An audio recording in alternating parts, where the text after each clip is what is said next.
competitive bid. The high bid of Hutchinson, Shockey, and Early at the bottom of the page, 2.29, great rate in today's market for general obligations, but $275,000. So now you're talking from high bid to low bid, $50,000 difference in the amount of interest that you would pay over the life of this loan. So the next 4 pages are the bids and how they come in online. This is the nice printouts that come from the online source with Bankers Bank, UMB, D.A. Davidson, and then Hutchinson, Shockey, Early. And flipping past that, you'll come to your very first sheet that looks like this. It's a debt service schedule. And at the top, it should say General Obligation Refunding Bonds 2005B for refunding in 2013. These were your 2005B bonds, the general obligation. The remaining coupons on these were 4% down to a 4.3%, which I've drawn the arrow. So that's what your old debt service looked like on the 05Bs.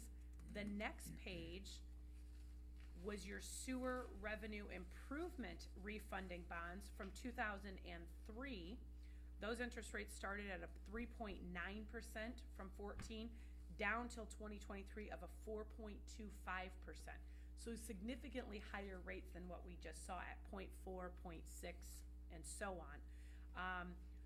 The next page itself is now the final debt service schedule of $2,270,000. Again, starting at the low rates of 0.4, going down to a 2.5, showing you a true interest rate of 1.8537. I will remind you that we are influxing cash of about $975,000 into this deal. That's debt service reserve fund that is on your account for the 2003s, and that was excess cash in your debt service fund. We've been working with the city for almost a year now to get this all divulged down and make sure that we were using the cash properly. The very last page then in this packet is your comparison.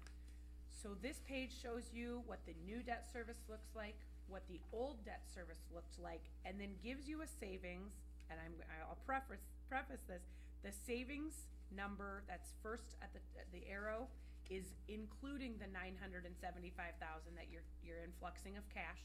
So that savings rate looks like $1,449,000 of savings. But your net present value, which we've arrowed below that, is $346,929.73.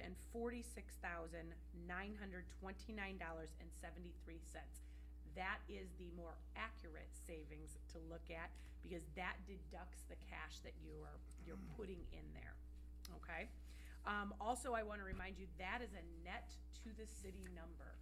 So that number has taken into account the underwriter's discount. It's taken into account all of the cost of issuance of doing the bond issue. So $346,000 savings is net to the city. That is, as you can see below, a 10.842% savings. We do not recommend refundings unless they can save a city or a county 2%. So I'm very happy with 10% today. I would answer any questions that you have, and I would refer you back to the cover letter, and we would recommend that you sell the general obligation bonds, Series 2013A, to Bankers Bank of Madison, Wisconsin, in association with Security State Bank of Independence at a true interest rate of 1.8537%.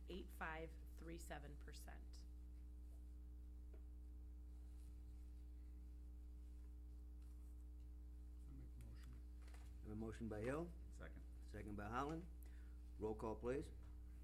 Hermson, Yes. Hingan, Yes. Vaughn, Yes. Davis, Yes. Holland, Yes. Hill. Yes. Motion carries. Thank you, Maggie. Thank you. I'll just have you sign those if I can take just a moment. We're doing documents pretty quickly, and I know bond counsel will want that first thing in the morning, so.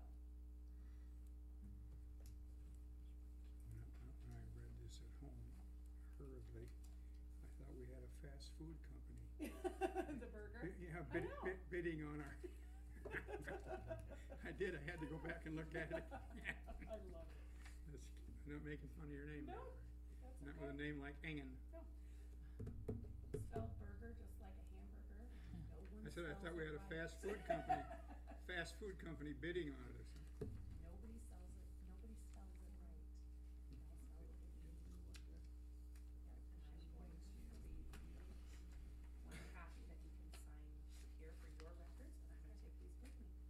you all very much, and we appreciate your time. Thank you. Thank you. All right, let's go on to the next item. Old business. Item 7, discussion on project costs for the city hall upgrades, repairs as proposed by Usher Architect. Mr. Steve Usher is here this evening.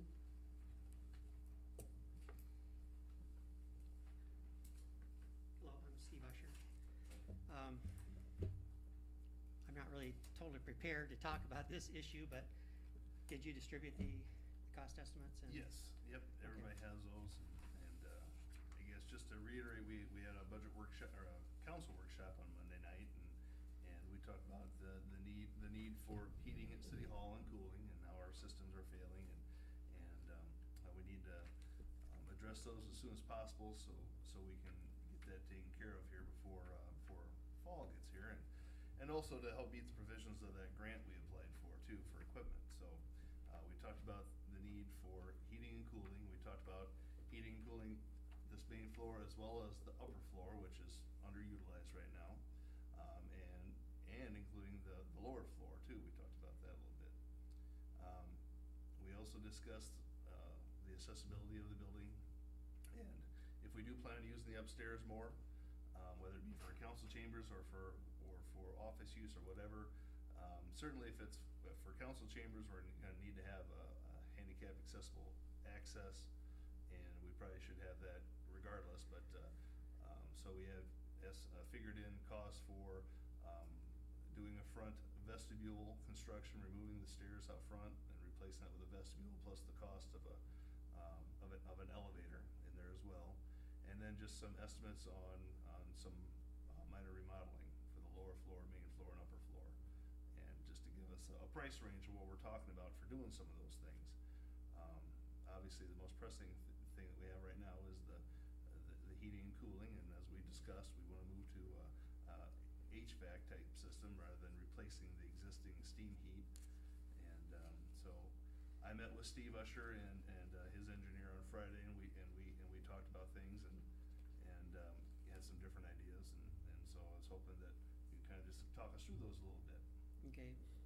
What the engineer's looking at is called a variable refrigerant flow system, which would provide basically zoned heating and cooling down to an office level even, but without ductwork. It would be a ductless system. And the only vertical transportation would be from the roof to each of the units, just heating, what do you call it, condensation lines is all you'd have to run between the units and the rooftop. So that eliminates a lot of the problems of getting ductwork from floor to floor. And so we really haven't gone into any kind of depth. We're just looking at basically broad numbers right now to see, try to get a direction, to go to eliminate the boiler and your leaking air conditioning system that you have currently. So I don't mean to interrupt it. You said we had a copy of this? Under lease agreement? Yeah, it's under budget costs. It's under, budget costs. It should be the second item listed. Under, and all we've done right now is just look at a range. I don't know what I got here. Until we get more into specific design elements, it's impossible to get any closer with any kind of numbers. But our goal is to zero in on a system and evaluate the building, and then try to refine the cost to meet what we're looking for. But basically, we are talking about, in addition to HVAC, a smoke detection system, fire alarm system, electrical upgrades, all those types of things that's going to have to happen to this building anyway to make it usable for whatever function you decide to use it for. The elevator is going to be, a big cost, but it's also gives you a lot better, functional use.